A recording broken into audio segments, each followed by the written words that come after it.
Your body starts healing the moment you stop fighting it. Most people never get there. They diet, they fast, they cut carbs, cut sugar, cut joy, and still feel exhausted, still feel stuck, still feel like their body is working against them. Here's the thing nobody tells you. It's not you. It's chemistry. You've done everything right, eaten clean, slept 8 hours some nights, skipped meals to force some kind of reset, and still, puffy mornings, foggy focus, that stubborn tiredness that sleep doesn't fix. I know. That sounds strange, because we're taught that health is a discipline problem. Try harder, eat less, move more, but your cells don't respond to willpower. They respond to signals. And for years, you've been sending the wrong ones, without knowing it. Stay with me, because this changes everything. Somewhere inside every cell in your body, there's a cleanup crew. Scientists call it autophagy, literally, self-eating, not in a scary way, in a survival way. Your cells consume their own broken parts, damaged proteins, worn-out mitochondria, cellular junk, and recycle them into new material. Think of your body like an old apartment building. Over time, junk piles up in the hallways, wiring gets old, pipes get worn. If nobody cleans, the whole building starts breaking down room by room. That's what happens inside you, every single day, at the cellular level. Here's the critical thing to understand. In 2016, Yoshinori Ohsumi won the Nobel Prize for discovering exactly how this cleanup crew operates. His research at the Tokyo Institute of Technology proved that autophagy isn't just biology trivia. It's the difference between a body that repairs itself and a body that slowly falls apart. And here's where it gets counterintuitive. Your cleanup crew doesn't work all the time. It only activates under specific conditions. Most people accidentally shut it down every single day without realizing it. Not because they lack discipline, because nobody explained the switch. There's a molecular pathway called mTOR. Think of it as the foreman of your cellular construction site.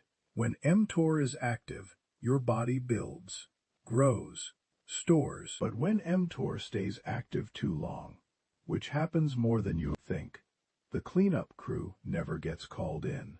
The junk keeps piling up, quietly, invisibly. Here's what most people completely miss. Every time you eat, every snack, every just a bite, every late-night handful of something, you're sending a builder signal, which means the crew never gets to clean. Your body wasn't broken.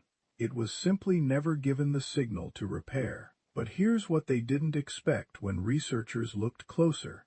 There's one specific, everyday habit, something almost everyone does without thinking twice, that keeps this repair system locked shut for years at a time. And once you see it, you can't unsee it. Here's the villain hiding in plain sight. Constant grazing. Not sugar, not carbs, not even calories really. It's frequency. Every time food, even a small amount, hits your bloodstream, insulin rises. And as long as insulin is elevated, mTOR stays switched on. The builder never clocks out.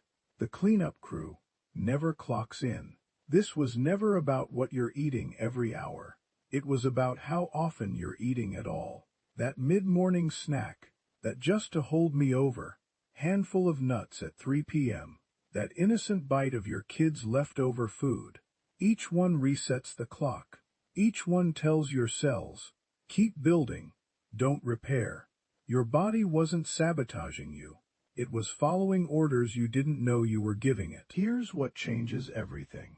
The fix isn't extreme. It isn't punishment. It's timing. Morning, delay your first meal by even 90 minutes past waking.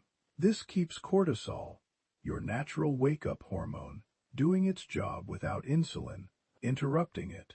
Black coffee or water only. No cream, no snacks, disguised as just a little something. Midday, Eat one real, protein-forward meal.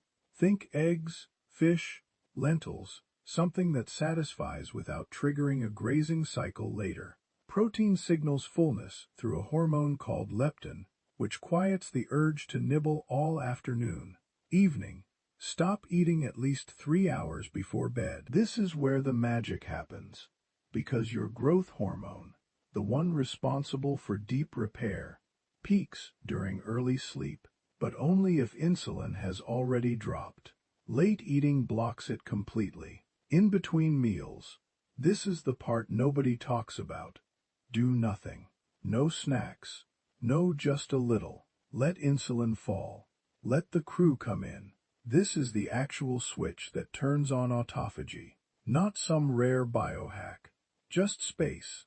Here's where it gets counterintuitive. You don't need to fast for days. You don't need extreme restriction.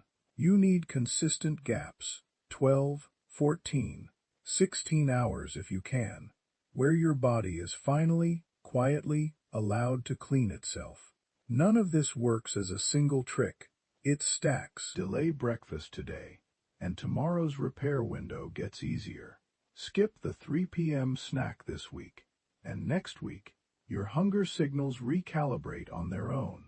Small shifts compound into a body that starts working with you instead of against you.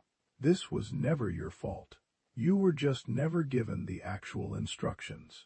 And here's the part that should give you real hope. This repair system doesn't fade with age.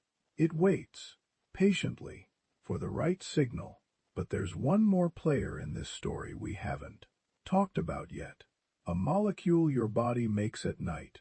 One that decides whether that repair actually sticks.